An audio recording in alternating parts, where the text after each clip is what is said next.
Hello and welcome to another episode of ERA Talks, the Academy of European Law's interview series.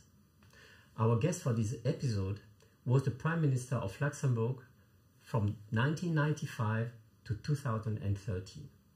When he left office as Prime Minister, he was not only the longest serving head of any national government in the European Union, but also one of the longest serving democratically elected leaders in the world. He then went on to become President of the European Commission from 2014 to 2019. He was also Finance Minister from 1989 to 2009 and President of the Eurogroup from 2005 to 2013. He has been the President of the Governing Board of our Academy since 2021 and still holds this position today. On the 22nd of May 2025, I had the great privilege of interviewing Mr. Jean-Claude Juncker together with the ERA team. The interview is in French, but the subtitles are in English. Enjoy the interview. Monsieur le Président Juncker, merci à vous d'avoir bien voulu accepter notre invitation pour ce nouveau numéro de notre série de podcasts ERA Talks. Et merci de nous accueillir dans votre bureau ici à Luxembourg. C'est un grand honneur, un grand privilège. C'est un plaisir pour moi. Dans cette interview, nous allons passer en revue faire un tour d'horizon de l'actualité européenne et recueillir votre point de vue. Et la première thématique que je souhaiterais aborder, c'est la démocratie en Europe et le populisme. Février 2025, l'Economist a publié son Democracy Index pour l'année 2024. Qui donne une vue d'ensemble de l'état de la démocratie dans le monde. Il y a 170 pays qui sont analysés. Et la bonne nouvelle, c'est que votre pays, le Grand-Duché de Luxembourg, se classe à la 10e place des pays les plus démocratiques du monde. Je suppose que ça vous fait plaisir. Enfin, je le savais. Si on prend l'Europe au sens de l'Union européenne, 13 États membres sont considérés comme des démocraties complètes. Donc c'est une bonne nouvelle. La nouvelle un peu moins réjouissante, c'est que 13 sont considérés comme des démocraties défectueuses et un 27e État est d'ailleurs considéré comme une démocratie, comme un régime hybride, à savoir démocratique, mais avec des comportements autoritaires qui font qu'il est passé dans la catégorie en dessous. Ce qui est intéressant dans C'est la même catégorie que les États-Unis, oui. Alors, les États-Unis en 2024 étaient encore démocratie défectueuse. On verra. Elle n'était jamais. D'accord. Elle n'était jamais complète. Ce que les grands hebdomadaires américains ignorent, ou feignent d'ignorer. Parce que les États-Unis, notamment sous Trump, ont commencé à faire la leçon démocratique aux Européens, ce qui est une blague de l'histoire. Ce qui est intéressant dans ce rapport de The Economist, c'est que il y a un vrai problème. Le journal n'est pas très optimiste, note une dégradation, et notamment un problème avec la démocratie représentative, qui a été longtemps le modèle auquel aspiraient tous les peuples, et qui est maintenant contesté de façon véhémente par des électeurs mécontents qui supportent et soutiennent des partis dits anti-establishment ou populistes. Aujourd'hui, nous sommes le 22 mai, nous enregistrons ce numéro de ERA Talks, 4 jours après des élections qui ont eu lieu en Pologne, en Roumanie, des élections présidentielles, des élections au Portugal également. Et ces 3 élections ont vu les partis anti-establishment, les partis populistes, faire des scores anormalement élevés, excessivement élevés.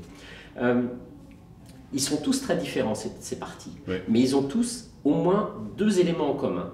Et le premier élément en commun, c'est un rejet de l'Europe, voire pour certains une détestation de l'Europe. Et donc ma première question, c'est comment se fait-il que ce rejet de l'Europe, qui n'est pas nouveau, mais prenne aujourd'hui une ampleur aussi inégalée? Qu'a-t-on raté? Qu'est-ce qu'on a... C'est une question qui s'adresse d'abord aux citoyens. L'Union européenne et les gouvernements et les partis politiques traditionnels ne sont pas les seuls responsables de l'échec relatif de la pensée démocratique et représentative. Si vous considérez le fait que pratiquement tous les gouvernements ne peuvent plus prendre appui sur une confiance lâche, les gouvernements nationaux, comment voulez-vous que l'Union européenne, soudainement, du jour au lendemain, apparaisse aux yeux des citoyens comme une entité fiable. Ce n'est pas possible parce que les électeurs, les citoyens ne divisent pas en deux. Et les paysages politiques, encore qu'il faut dire que l'Union européenne, dans tous les pays et dans tous les sondages crédibles, est autrement plus considérée comme une entité sérieuse par les électeurs que les gouvernements nationaux. Donc l'Union européenne, en termes de sondage, est d'une grandeur à laquelle ne peuvent pas prétendre les gouvernements et les parlements nationaux. Est-ce un phénomène récent? Non. Est-ce un phénomène plus large? Oui. Parce que le monde est devenu à ce point compliqué, multistratificationnel, que les citoyens ne s'y retrouvent plus. D'ailleurs, les partis politiques, en règle générale, ne s'y retrouvent pas non plus. Nous vivons à une période de polycrise. La crise fut économique, elle est redevenue après le Covid. Elle fut budgétaire et financière, elle est devenue moins, mais plus depuis le Covid et l'attaque russe en Ukraine. Donc les pouvoirs publics doivent utiliser un nombre croissant de moyens financiers pour faire face aux nouveaux défis qui se posent et donc un certain nombre de problèmes locaux, communaux, nationaux trouvent un traitement moins engagé qu'il ne devrait être parce que des volumes financiers de plus en plus larges sont nécessaires pour répondre aux défis nouveaux. S'y ajoute le fait que les partis politiques traditionnels, démocrates chrétiens, socialistes, libéraux, y compris écologistes en partie, imitent une large partie du discours de l'extrême droite, essayant de rattraper un électorat en partie perdu et qui s'est éloigné du centre, des partis politiques du centre. Or, si on veut efficacement combattre le populisme et l'extrémisme de droite, il ne faut pas répéter ce qu'ils proposent, mais il faut dire le contraire. On n'arrête pas le populisme en l'imitant, on arrête le populisme en s'opposant ouvertement et vertement à lui, ce que les partis politiques traditionnels ont tendance à ne plus faire. Tous ces partis anti-establishment dont je parlais, ils ont un second élément en commun, à savoir des affinités, à minima, des affinités avec l'administration Trump, voire des connivences. Et on voit notamment l'administration Trump soutenir, ou du moins les conseillers de Donald Trump, soutenir ouvertement ces partis anti-establishment. Pas seulement l'entourage. Oui, oui. Est-ce que vous diriez que l'administration Trump, on n'oublie pas que Donald Trump, le président, a dit que l'Union européenne avait été créée pour entuber les États-Unis. Est-ce que vous pensez que l'administration Trump est en train d'essayer de torpiller l'Union européenne en ce moment? Il faut bien avoir à l'esprit que ce sentiment qu'exprime le président Trump au sujet de l'Europe ne date pas d'aujourd'hui. Il m'a dit ça lors de notre première rencontre en 2017. Et il m'a répété ça de nombreuses fois depuis. Maintenant, il le dit ouvertement, ce qui traduit le sentiment que j'avais dès le début, que Trump a une connaissance limitée du paysage politique et sociologique de l'Europe, parce qu'il a toujours considéré que l'Union européenne est une invention des Européens pour limiter l'influence américaine sur un plan global. Je lui ai de nombreuses fois expliqué que le contraire est vrai, que les États-Unis se trouvent parmi ceux qui étaient réunis autour des fonds baptismaux de des communautés européennes et de l'Union européenne ensuite, le sentiment qu'il traduit est une interprétation erronée de la réalité européenne, parce que pour l'Europe, la relation transatlantique garde la même vigueur, devrait garder la même vigueur qu'elle avait au cours des décennies écoulées, bien que tous les présidents américains qui ont précédé Trump à la Maison-Blanche, qui n'avaient pas le même sentiment au sujet de l'Europe que Trump, critiquaient l'insuffisance des moyens budgétaires mis à disposition des politiques de défense de l'Europe. Le premier à m'avoir dit cela et critiqué l'Union européenne était le président Clinton. Et Trump était le dernier en ligne pour nous dire ça, mais Obama et Bush Jr. disaient exactement la même chose, avec bien sûr une agressivité moins développée que celle que M. Trump. Donc, je ne suis pas trop effrayé par les propos maintenant publics de Donald Trump, parce que je connaissais sa pensée profonde. Il a de l'Europe une idée approximative. Il n'a toujours pas compris le mode de fonctionnement de l'Union européenne, qui est difficile à comprendre, y compris pour les Européens. C'est une entité difficile à comprendre. J'ai expliqué à Trump que l'Europe est compliquée, mais qu'elle fonctionne, et que les États-Unis sont moins compliqués et fonctionnent mal. Est-ce que vous diriez que, est-ce que vous voyez des similitudes entre, ou est-ce que vous êtes inquiet des ingérences russes comme vous êtes inquiet des ingérences américaines? Vous les mettez au même niveau ou pas du tout? Non, je ne les mets pas au même niveau, bien qu'elles se rassemblent, mais l'ingérence russe revêt d'autres formes que l'ingérence publique américaine. Trump dit publiquement ce qu'il a envie de dire, de ce qu'il pense, et les Russes emploient des moyens et des instruments plus sophistiqués, des attaques hybrides, comme on dit de nos jours, qui sont moins visibles que les attaques mâles et viriles de M. Trump. Donc je ne les mets pas sur un même niveau. Mais j'ai connu Poutine ami de l'Europe pendant de longues années. Je l'ai souvent vu, j'ai souvent discuté avec lui, souvent sans diplomate et sans interprète, parce qu'il parle couramment l'allemand, et il était très, très européen.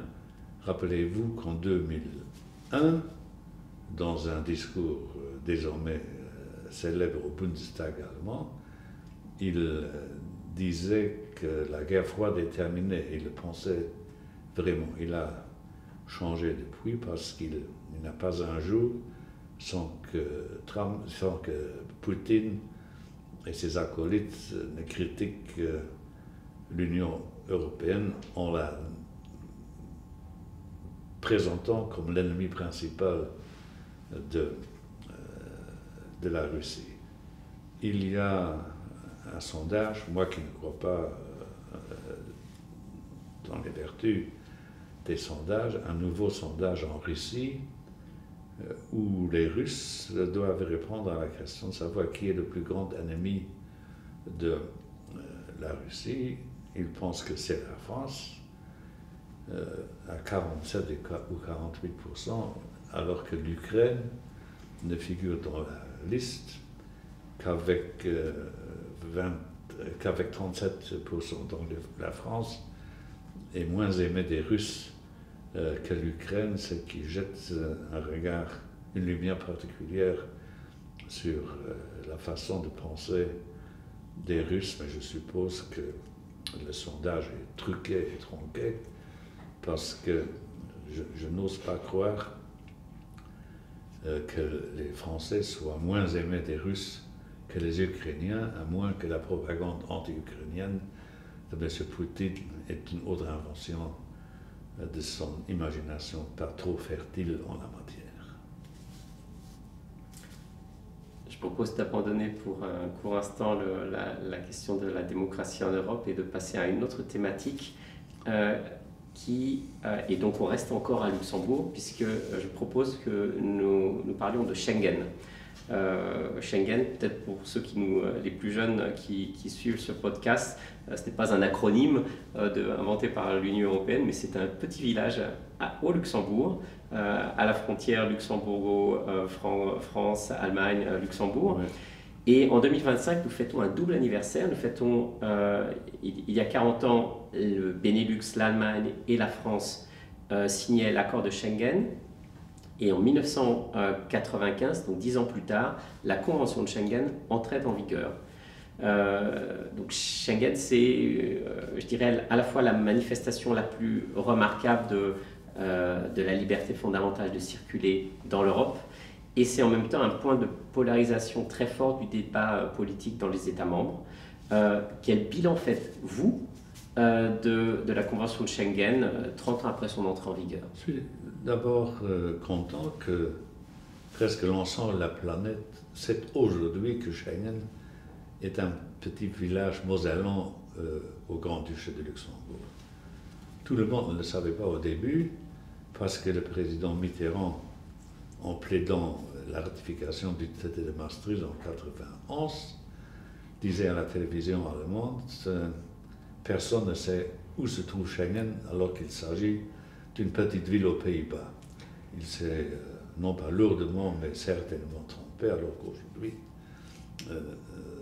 Schengen est planétairement connu, alors qu'au début, après la signature des accords de Schengen, même les habitants de Schengen, lorsqu'ils entendaient parler de Schengen à la télé, ne me croyaient pas lors des réunions électorales que j'ai pu avoir dans cette charmante localité, qu'il s'agissait en fait de leur village.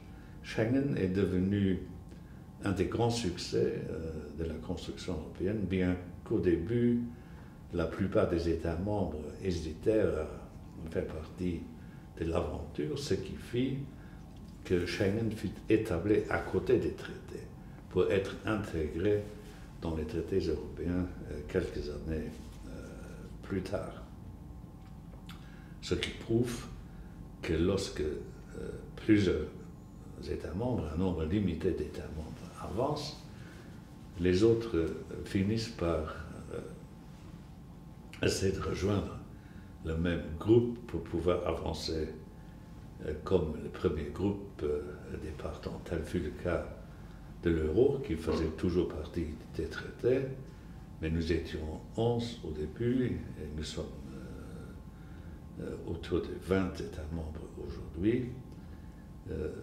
Si je subdivise par catégorie de PIB la zone euro après le départ du Royaume-Uni et l'Union européenne, la zone euro représente 85% du PIB européen, alors qu'au début, nombreux étaient ceux qui ne croyaient pas un seul instant que l'euro pouvait devenir un succès. Mais Schengen est devenu un succès, y compris populaire, parce que les Européens se sont habitués au fait qu'il n'y ait plus de frontières intérieures sur le territoire de l'Union européenne. Les jeunes ne savent pas ce qu'étaient, puisque c'était un phénomène répétitif, les frontières intérieures.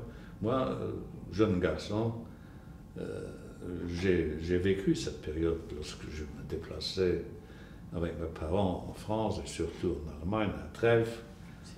Il y avait des embouteillages très souvent monstres à la frontière germano-luxembourgeoise. Tout cela a disparu, sauf jusqu'à très récemment, où le gouvernement allemand, déjà pendant le Covid, avait réintroduit d'une façon irréfléchie les contrôles aux frontières entre l'Allemagne et le Luxembourg, où les frontaliers trouvaient beaucoup de mal à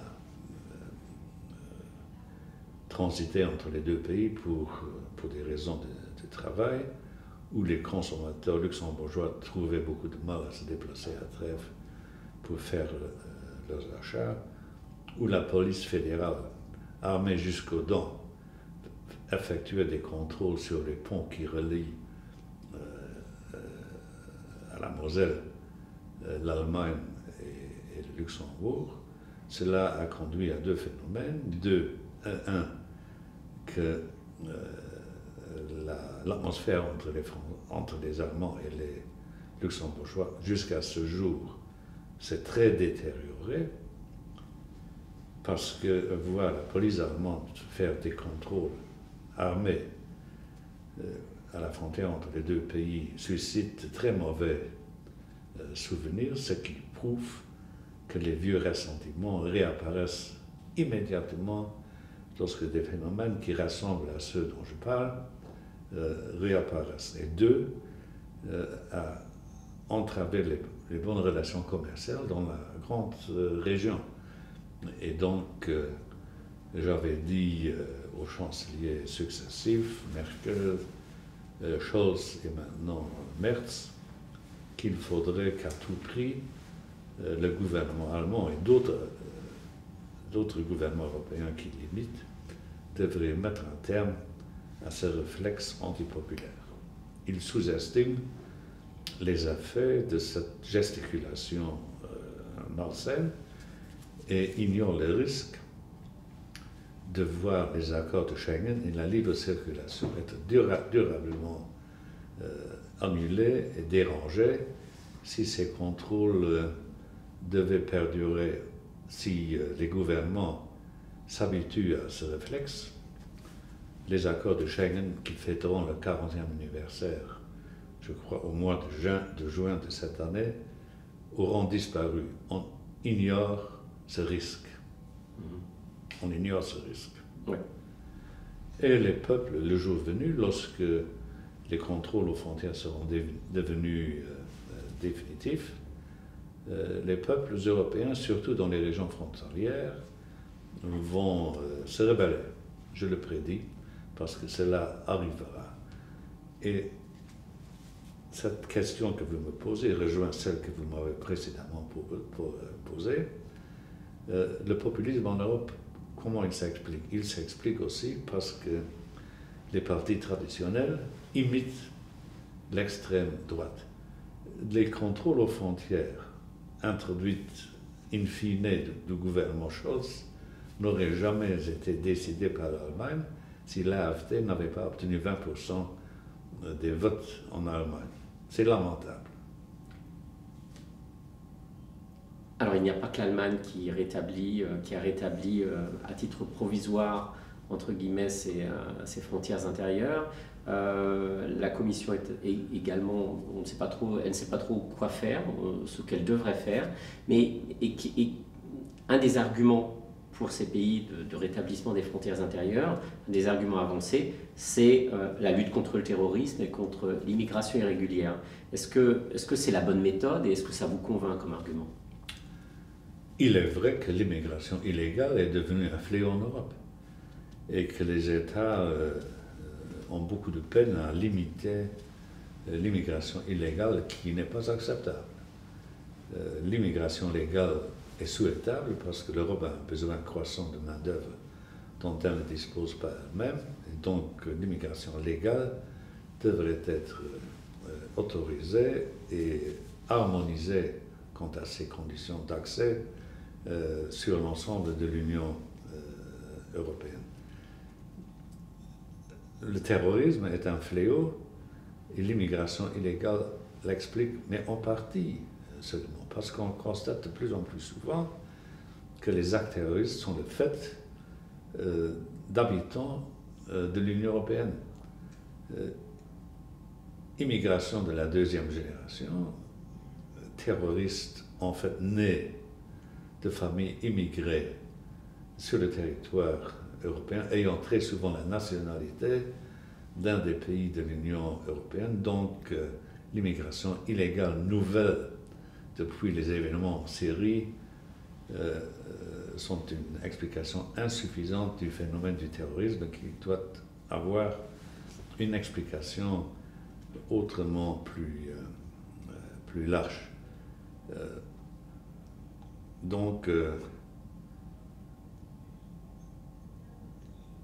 le terrorisme est une explication trop facile pour introduire à grande échelle des contrôles aux frontières, notamment depuis quelques mois où le chiffre des immigrés illégaux en Europe est en train de baisser, en fait, continuellement. Et donc, je crois que l'introduction de réintroduction des contrôles aux frontières, qui n'est pas illégale, parce que les accords de Schengen, ce qu'on appelle les règles du régime de Schengen, le permettent, mais non pas sur une base durable, mais pour une certaine période, à devoir être communiqué au service de la Commission,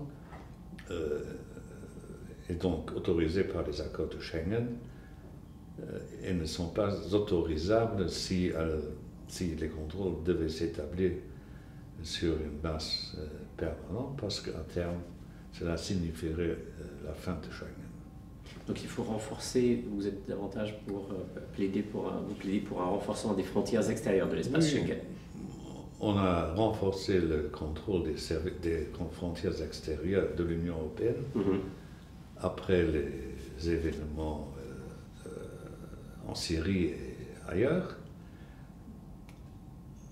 Nous l'avons fait insuffisamment parce qu'on n'a pas appliqué les propositions de la Commission d'une façon acceptable. J'avais proposé au Parlement européen et au gouvernement de renforcer substantiellement les moyens de Frontex, qui est l'agence qui s'occupe de la protection des frontières extérieures. Tout le monde a applaudi et les gouvernements ne l'ont pas fait. Ils sont en train d'apporter une réponse trop tardive à la nécessité qu'il y a de renforcer les contrôles aux frontières extérieures de l'Union européenne. Ce sera fait, mais avec retard. Lorsque nous avions proposé, en tant que Commission, de renforcer par des moyens européens, je veux dire par des agents venant d'autres pays européens, des contrôles extérieurs des frontières européennes, des différentes frontières extérieures nationales, le premier gouvernement à dire non, parce qu'il disposait de tous les moyens pour se faire, était l'Allemagne. Voyez-vous le sens de l'humour que peuvent avoir certains. Troisième thématique, l'élargissement de l'Europe. L'année dernière, nous fêtions les 20 ans du grand élargissement, lorsque 10 pays essentiellement d'Europe centrale ont rejoint le 1er mai 2004 l'Union. Quel bilan faites-vous de ce grand élargissement du point de vue politique? Positif? Vous avez des regrets?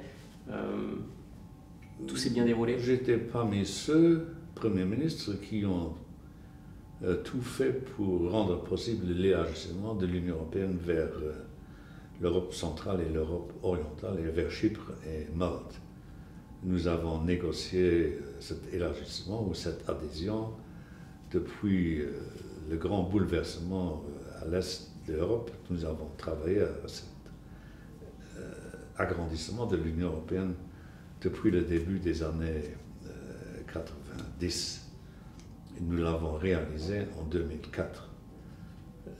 Nous l'avions signé l'année précédente à Athènes, bonne adresse pour développer l'Europe.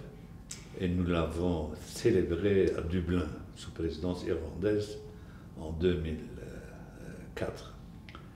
Devenu président de la Commission en octobre 2014, j'ai déclaré devant le Parlement européen, tout comme je l'avais fait pendant la campagne électorale ayant mené à ma présidence, que sous ma présidence, aucun nouveau État membre ne pouvait rejoindre ou joindre l'Union européenne. Cela a soulevé des protestations sur les Balkans et dans d'autres pays candidats, mais les pays candidats, à l'époque, tout comme aujourd'hui, n'avaient pas accompli toutes les réformes qu'il aurait fallu qu'ils accomplissent pour pouvoir devenir des membres à part entière de l'Union européenne.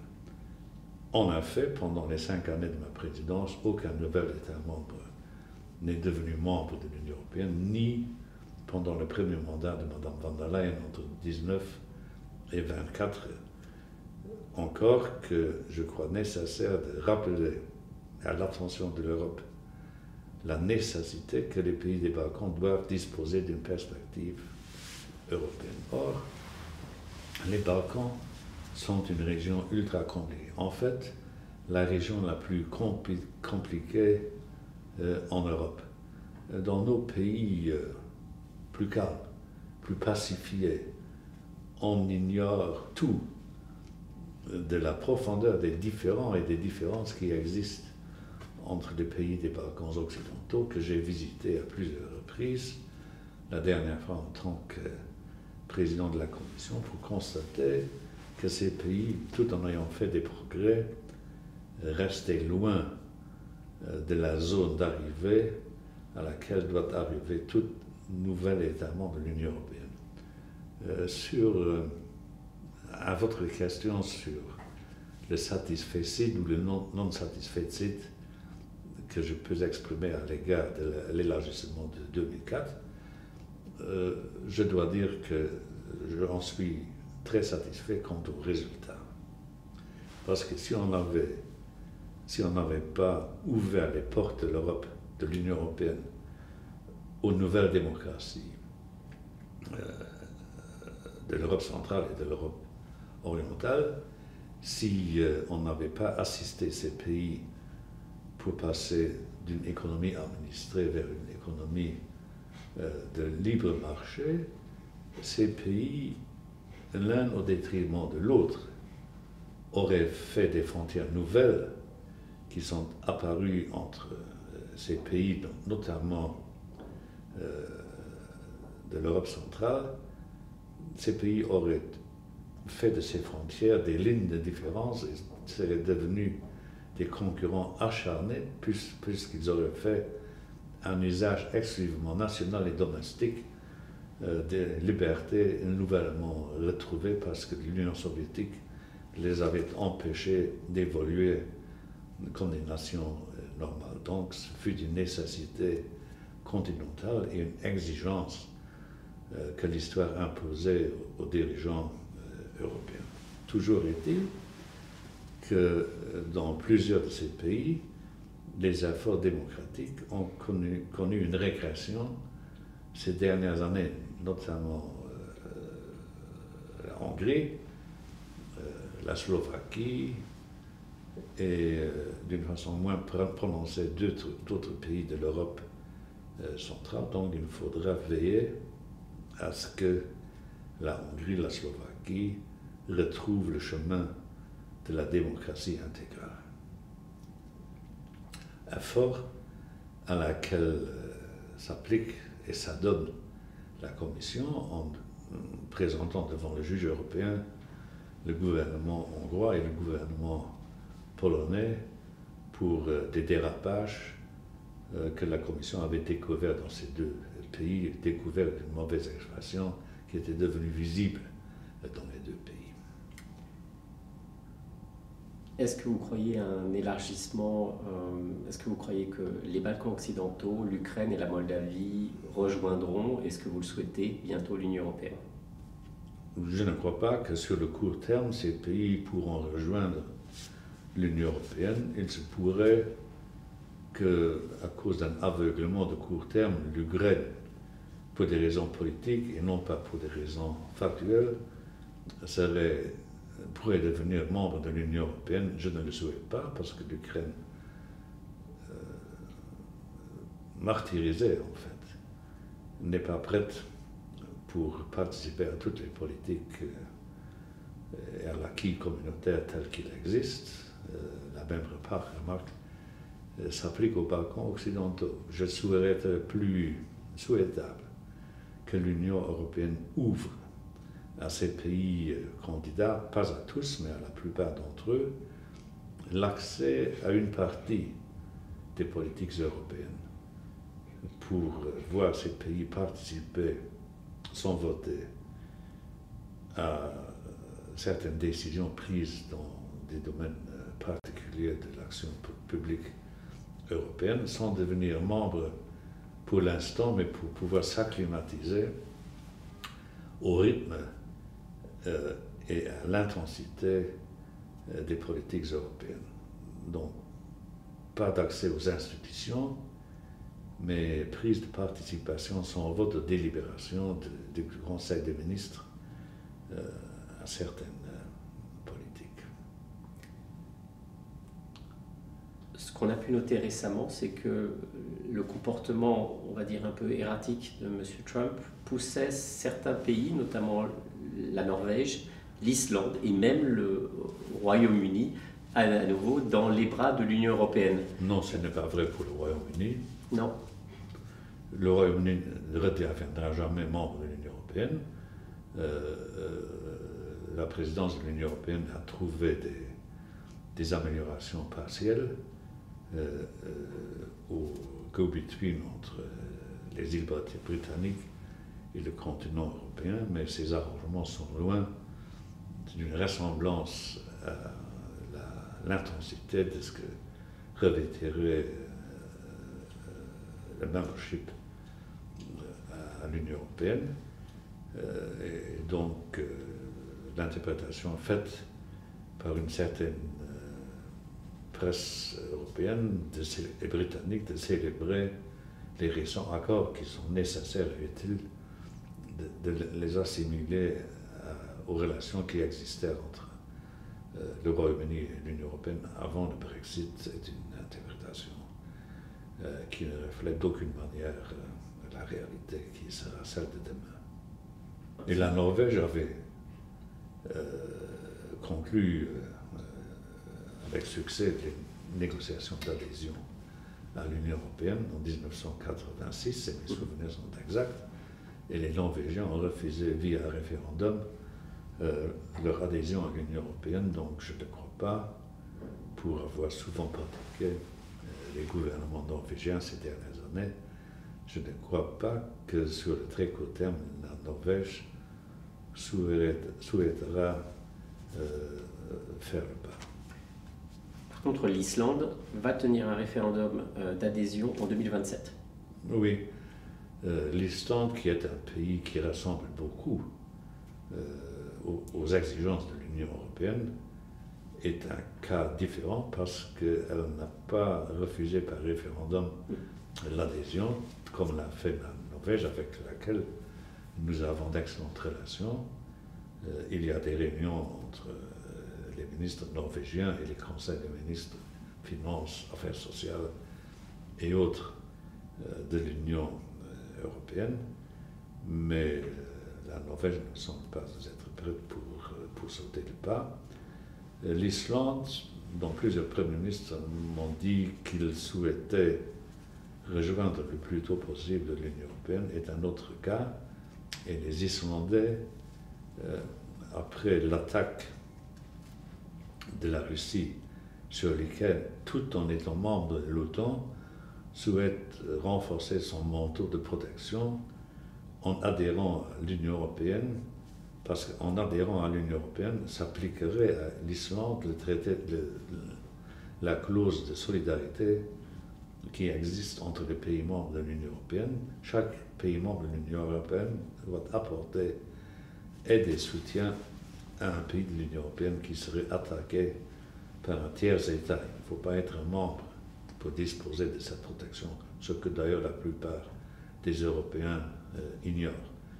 Donc l'Islande est plus apte à devenir membre que les autres pays candidats. C'est une belle transition sur la prochaine thématique qui est l'Europe de la défense. En 2015, vous évoquiez la nécessité de créer une armée européenne. Vous n'avez pas été suivi à l'époque, mais maintenant ça apparaît comme une évidence. Vous pensez toujours que c'est une nécessité, et si oui, à quoi devrait ressembler cette armée européenne? Lorsque j'avais proposé cela en 2015, j'ai été critiqué pratiquement par tous les autres États membres, par le Parlement européen, mais moins, et par l'opinion publique européenne, parce qu'on pensait totalement irréaliste la création d'une armée européenne qui avait échoué suite au refus de l'Assemblée nationale française en 1954. Les nécessités d'aujourd'hui font apparaître la préparation de la plupart des pays membres de l'Union européenne à renforcer le pilier européen de l'Alliance atlantique en créant une propre force armée européenne que je crois toujours nécessaire. Mais c'est une œuvre de très longue haleine. Mais il y a plus urgent que la création d'une armée européenne. Il faut d'abord mettre de l'ordre dans le désordre de défense qui caractérise les pays de l'Union européenne. Il y a en Europe 164 types d'armements, alors qu'aux États-Unis, il y en a 34. Il y a en Europe une trentaine de types de chars, alors qu'aux États-Unis, il y a un seul char qui est actionné, si j'ose dire, par les États-Unis. Si nous additionnons les efforts de défense des pays membres de l'Union européenne, nous arrivons à la moitié de l'effort de défense des États-Unis. Si nous comparons l'efficacité des armées européennes à celle de l'armée européenne, nous arrivons à 25%. Si nous harmonisions les marchés publics d'armement entre tous les pays membres de l'Union européenne, nous ne continuerons pas à faire la bêtise de voir les États membres de l'Union européenne procurer leur armement à raison de 80% dans leur propre pays, sauf dans les pays qui ne disposent pas d'industrie d'armement. Si nous harmonisons tout cela, nous pourrions faire l'économie de 100 milliards d'euros sur une année en Europe. Commençons donc par faire en sorte que les industries de l'armement en Europe et les pays européens ne deviennent pas concurrents entre elles et entre eux avant de créer une armée européenne qui reste, je me répète, une nécessité. Mais pour tester la volonté de ceux qui aujourd'hui préconisent la création d'une armée européenne, testons-les d'abord sur ce qui pourra être fait autrement plus facilement que la création d'une armée. D'accord, donc vous pensez que ce qui s'est passé lundi 19 mai, lorsque les pays de l'UE se sont réunis à Londres, est prévu de financer en commun des achats et des projets d'armement via leur programme de prêt SAFE, alors Security Action for Europe. C'est une bonne chose, c'est pour un montant de 150 milliards, oui. Il faut 800 milliards à la fin. Oui, 150 milliards est une décision que j'approuve des deux mains, mais c'est un effort qui est largement insuffisant, bien que la Commission ait récemment proposé d'exclure de l'application stricte du pacte de stabilité les dépenses en matière de défense. Sur les 800 milliards, la plupart des moyens alignés resteront des moyens nationaux. Je souhaite de tout cœur, tout comme d'ailleurs la Commission, qu'il puisse y avoir un endettement commun des États membres de la zone euro et de l'Union européenne lorsqu'il s'agit de financer les efforts de défense.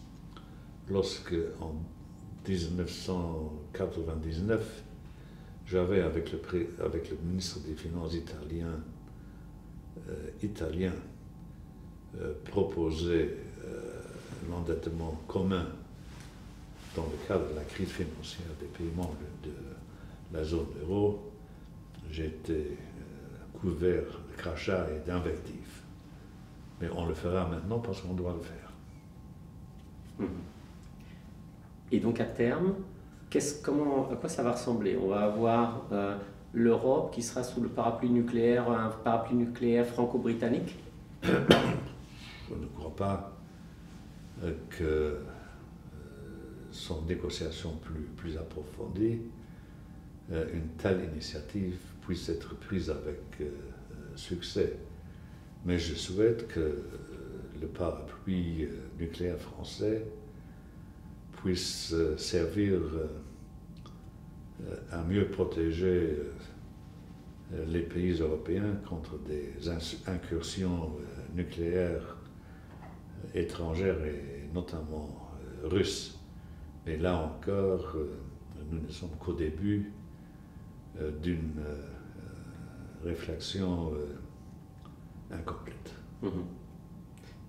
Donc se protéger de la Russie, je vais vous donner un exemple très concret, puisqu'il est dans les discours aux États-Unis, où le président Trump a des visées expansionnistes, il parle du Panama, du Canada, mais il parle du Groenland. Et si on prend les trois, peut-être le Groenland, c'est le plus crédible. Alors qu'est-ce qu'on fait? Les États-Unis débarquent au Groenland, un peu comme les Russes ont débarqué en Crimée. Il n'y aura pas d'intervention militaire des États-Unis au Groenland. Ce n'est pas imaginable qu'un pays membre de l'Alliance attaque le territoire d'un autre pays membre de l'Alliance, parce que le Groenland est une partie du Danemark, bien que non membre, le Groenland, de l'Union européenne, ce qui ne m'empêchait pas de voir régulièrement le Premier ministre du Groenland. La démarche de Trump, hégémonique, est une démarche qui traduit les réflexions d'une grande partie de la pensée du président américain. Ça n'aura pas lieu. Mais si les Groenlandais et les Danois étaient d'accord avec l'extension des États-Unis vers le Groenland, on ne fera rien, puisque cela aurait été fait sur base d'un accord entre le Groenland, le Danemark et les États-Unis. Mais je ne souhaite pas que cela se produise, mais c'est l'affaire, si cela devait se faire d'une façon consensuelle, d'abord des Groenlandais et des Danois.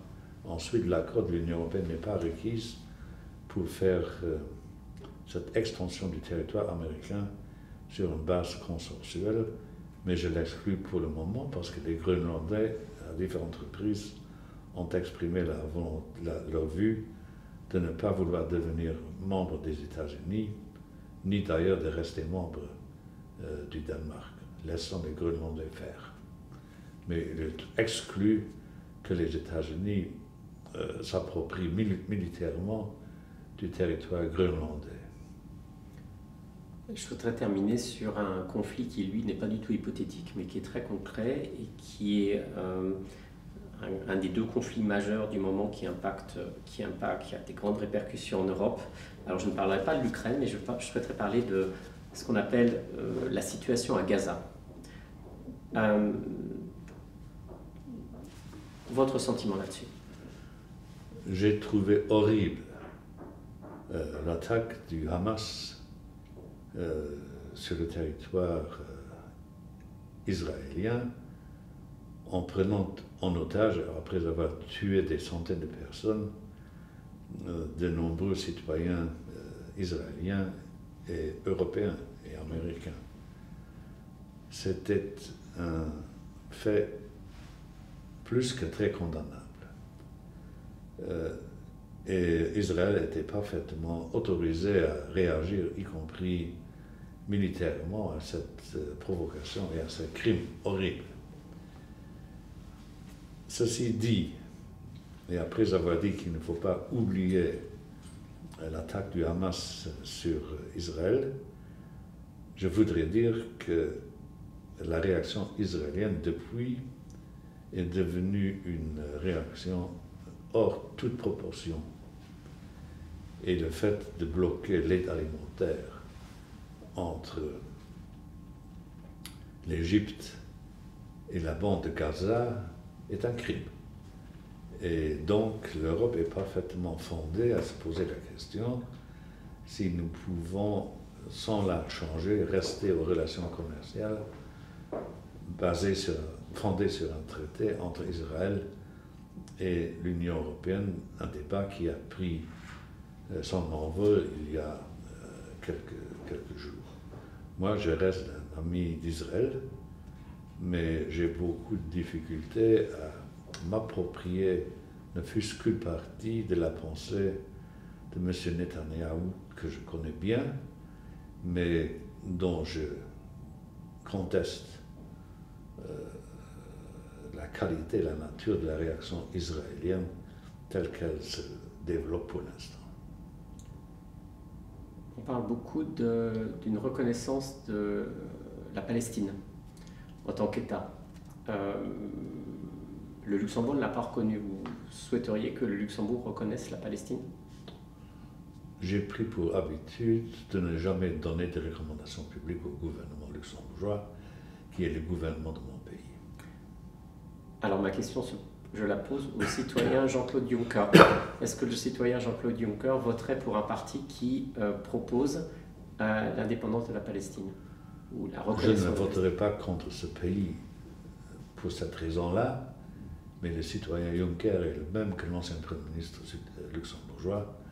Donc ma réponse à votre question sera la même réponse que celle que je vous ai donnée à la question précédente. Monsieur le Président, je vous remercie pour vos réponses à toutes ces questions. Je vous remercie d'avoir participé à ce numéro de Era Talks. Merci à vous. C'est moi qui vous remercie.